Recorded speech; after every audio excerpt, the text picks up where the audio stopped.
Hi hello నేను మీ తిరుమల. చూడండి, ఏంటి ఈవిడ బాండి పెట్టేసింది అనుకుంటున్నారా?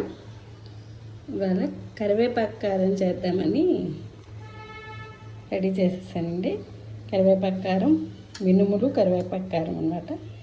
ఇవన్నీ రెడీ చేసేసాను. చూడండి, టిఫిన్స్లోకి, వేడి వేడి అన్నంలోకి చాలా చాలా బాగుంటుంది కదా.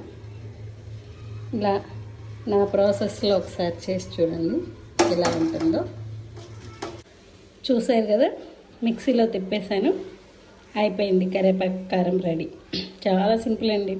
15 ఎండుమిర్చి చేశాను, 2 స్పూన్లు ధనియాలు, 1 స్పూన్ జీలకర్ర, చిన్న కప్పుతో మినపగుండ్లు వేసాను, అదే పొట్టు మినుములు వేసాను, వేయించేసాను. 2 స్పూన్ల ఆయిల్ పట్టింది, 1.5 స్పూన్ ఉప్పు, కొంచెం డ్రై కరివేపాకు, ఒక గుప్పెడు పచ్చి కరివేపాకు వేసేసాను. చల్లారగానే మిక్సీ పట్టేసాను.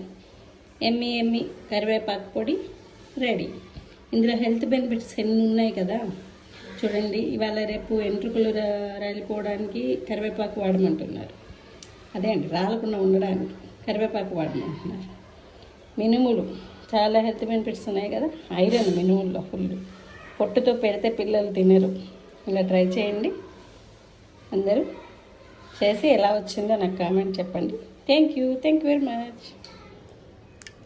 చూడండి, ఇడ్లీ వేసేసాను, కారప్పొడి వేసాను, అలా 2 స్పూన్లు నెయ్యి వేసేసాను. ఇంతకంటే టిఫిన్ ఏం కావాలి.